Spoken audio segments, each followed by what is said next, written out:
મેઘરાજા જાણે કોઈ વેર વારવા બેસ્યા હોય તેમ અનરાધાર વરસી રહ્યા છે.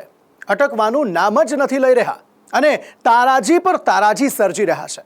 નદીઓ ગાંડીતૂર બની છે અને તે પોતાના વહેણમાં જે પણ આવે તેને પોતાની સાથે લઈ જઈ રહી છે. નિર્દોષ જિંદગીઓ આ પૂરના પાણીમાં મોતને ભેટી છે. પશુઓ નદીઓના પાણીમાં તણાઈ ગયા છે.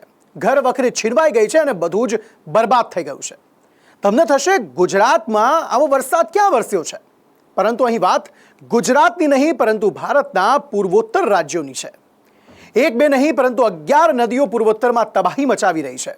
કુદરતના કહેર સામે જનજીવન લાચાર થઈ ગયું છે અને બધું જ અસ્તવ્યસ્ત થઈ ગયું છે. તાંડવ મચાવતી નદીઓમાં જળસ્તરમાં દર કલાકે વધારો થતો જઈ રહ્યો છે. ભારતના પૂર્વોત્તરના રાજ્યોમાં છેલ્લા કેટલાક દિવસોથી વરસાદ અને પૂરના પાણીએ તબાહી મચાવી છે. જુદા જુદા રાજ્યોમાં વહેનારી મોટી નદીઓ અને અન્ય સહાયક નદીઓમાં જળસ્તરમાં દર કલાકે વધારો થઈ રહ્યો છે. કેન્દ્ર સરકારના રિપોર્ટ મુજબ 11 નદીઓ એવી છે જેમાં જળસ્તર ખતરનાક લેવલે પહોંચી ગયું છે અને સતત વધતું પાણીનું સ્તર ચિંતા વધારી રહ્યું છે. ભારે વરસાદ અને પૂરના કારણે ઠેર ઠેર તારાજી સર્જાઈ છે. આસામમાં સતત વરસાદ અને નદીઓમાં આવેલા પૂરના કારણે વ્યાપક નુકસાન થયું છે.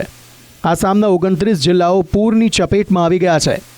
નજર ફેરવો ત્યાં પાણી જ પાણી જોવા મળી રહ્યું છે.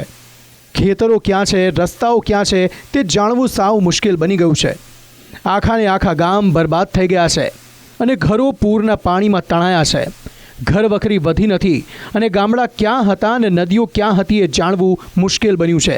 ન માત્ર ગ્રામ્ય વિસ્તારો પરંતુ શહેરી વિસ્તારોમાં પણ આફત સર્જાઈ છે. પૂરથી પ્રભાવિત અનેક વિસ્તારો સુધી તંત્ર પહોંચ્યું નથી. સ્થાનિકો આરોપ લગાવી રહ્યા છે કે કોઈ પણ માળખાગત સુવિધા મળી નથી. સ્થાનિક ધારાસભ્યો સાંસદો પણ ન આવ્યા હોવાના આરોપ પૂર પીડિતો કરી રહ્યા છે.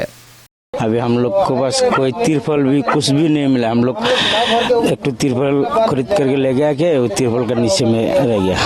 मतलब यहाँ के जितने भी लोग हैं सभी का एक ही समस्या है. सब एक का एक ही समस्या है और इधर में कोई नेता होता कोई नहीं आता है देखने के लिए. इधर का जो MP है वो भी नहीं आया.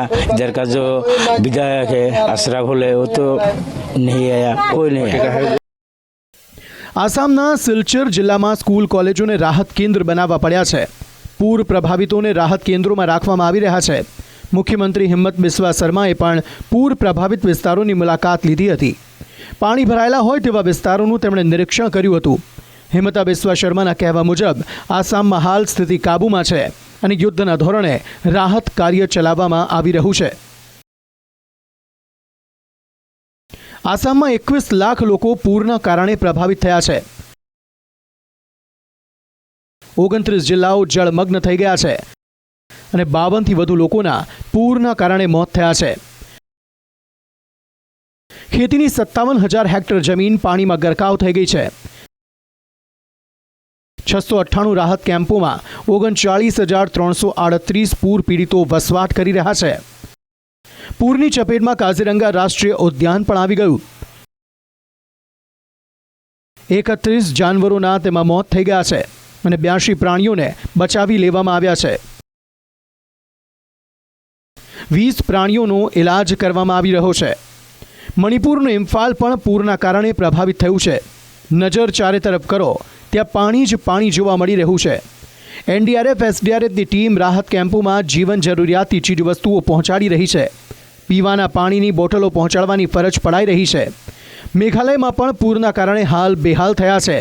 મેઘાલયના મુખ્યમંત્રી કોરનાડ સંગમાએ પૂર પ્રભાવિત વિસ્તારોની મુલાકાત લીધી અને પૂરના કારણે ઘરો પાણીમાં ગરકાવ થઈ ગયા.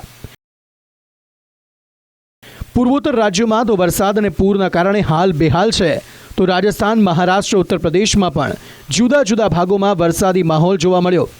રાજસ્થાનના અનેક વિસ્તારોમાં વરસાદના કારણે પાણી ભરાવાની સ્થિતિ જોવા મળી હતી. સ્પેશિયલ રિપોર્ટ, સંદેશ ન્યૂઝ.